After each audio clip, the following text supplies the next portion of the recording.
Adams. Here. Adamley. Here. Adamowski. Adamson. Here. Adler. Here. Anderson. Anderson. Here. Bueller. Bueller. Bueller. Bueller. The closest I've ever had to a perfect day, like Ferris Bueller's Day Off, was the day I had working on Ferris Bueller, so it really worked out very well for me. Ferris Bueller's Day Off was my perfect day. My first film was a movie called The Wildlife, which was a sequel to Fast Times at Ridgemont High. It was cast and studio executived by, so to speak, by Michael Chinich.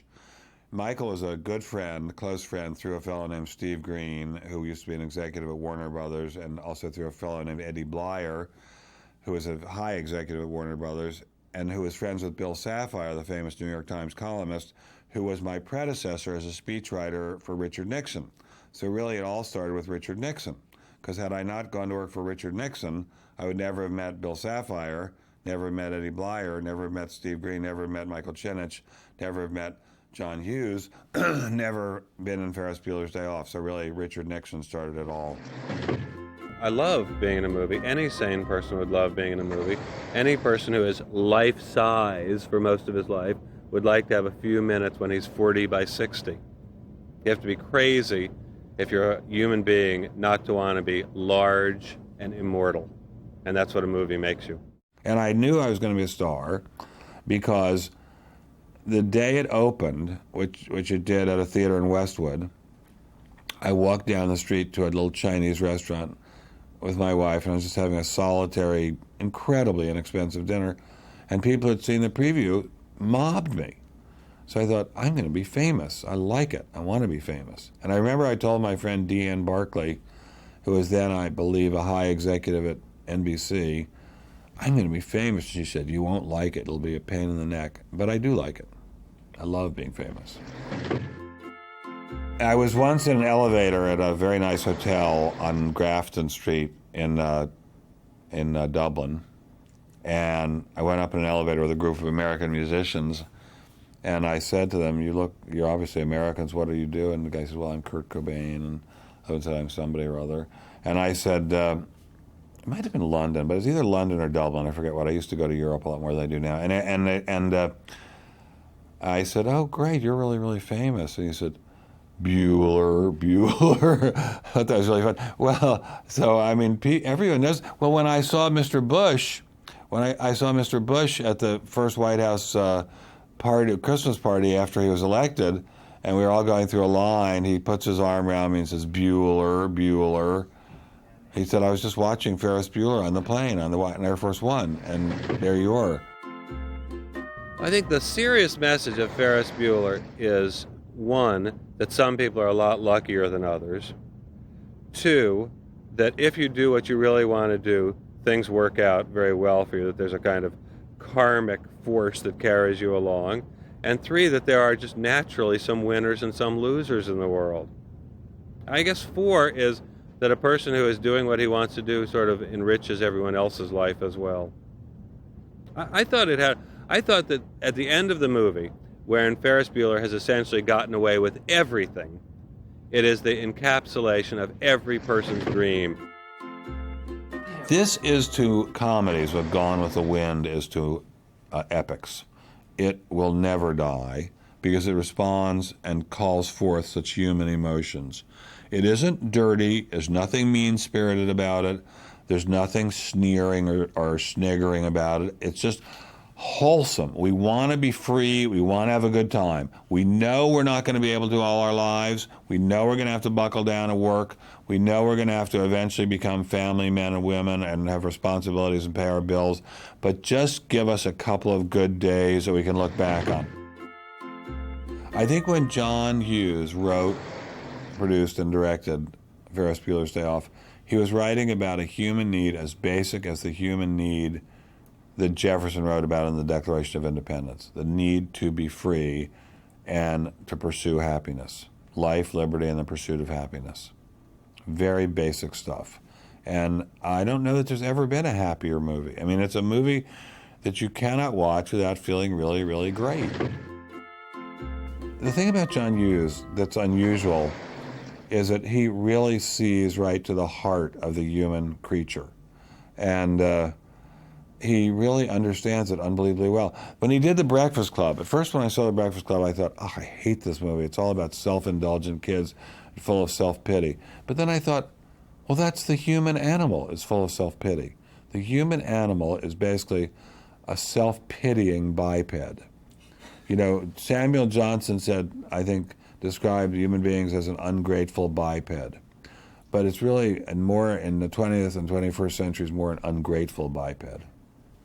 And John Hughes understood that, ungrateful and self-pitying.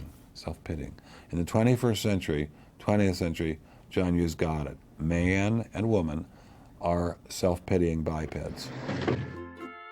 I don't act very much because I can basically only play myself. If somebody says to me something like, do an accent, I say, I can't do an accent. Or do it some different way. I can't do it any different way. But I can play myself to a T. It's fun to be a laughable character. I spend most of my life being a very serious character, and I love being a laughable character. I think anyone in his right mind would like to make people laugh. I think the highest goal of any human being would be to be a successful stand-up comic. You know, even Richard Nixon, for whom I used to work, loved to tell jokes, and I think his secret ambition was to be a stand-up comic. I'm not kidding, honestly. Take my wife, please. Seriously. I mean it. Seriously, I'm not kidding. Working on this movie was the most laughs, the most giggles, the high point of my life ever since I helped write Richard Nixon's resignation speech. It was, seriously. I'm not kidding. Take my wife. Please. I mean it. I'm totally serious. I mean it. Yes, everyone wants to be Ferris, and what a guy Ferris was. He didn't do a single, you know, it's really interesting. He didn't do a single thing to hurt anyone in the course of the movie. He sort of made the principal back down.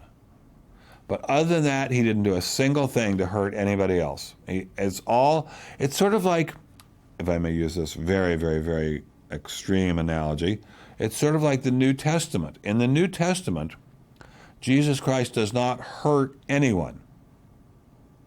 In the Old Testament, there are a lot of battles where people are killed. In the New Testament, Jesus doesn't hurt anyone. Ferris did not hurt anyone. He just freed the people he was around. Ferris Bueller is who I want to be when I grow up. Here I am, I'm 60 years old, okay? So I'm an old guy at this point. I mean, I hope to be a lot older, but, and even now, when I walk down the street in Georgetown, I have a place in Washington, D.C. near Georgetown. I have houses all over. I'm like a housing fanatic. And I walk down the street in Georgetown on a summer night when there are all the college kids there to be summer interns. Every few steps, somebody says, Bueller, anyone. I love it. I love it. Because, see, Ferris Bueller liberated me, too.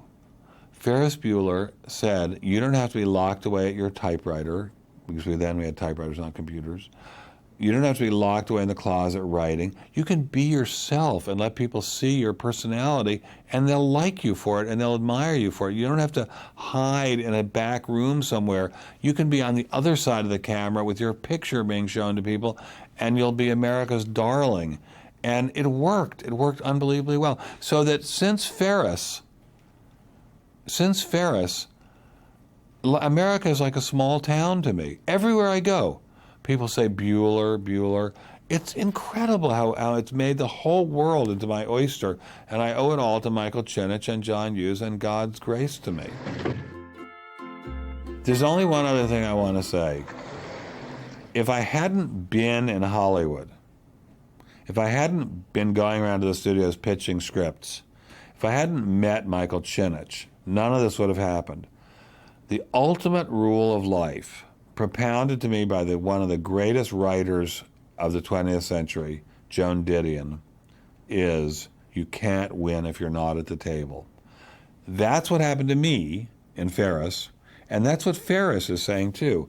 You got to get off your ass, get out of your room, go out among the world and the hustle and bustle of the world, and take your chance, and then you can win.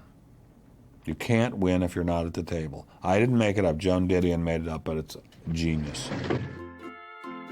And I must say, it was the greatest day of my life. You know, I graduated as valedictorian of my class from Yale Law School. I was a speechwriter for Richard Nixon and Gerald Ford. I've won many, many awards and prizes. I've had best-selling books on the New York Times list and the Wall Street Journal list. None of it meant as much to me as that day doing Ferris Bueller. And I just felt as if an angel of God were shining his light down on me, or her light down on me.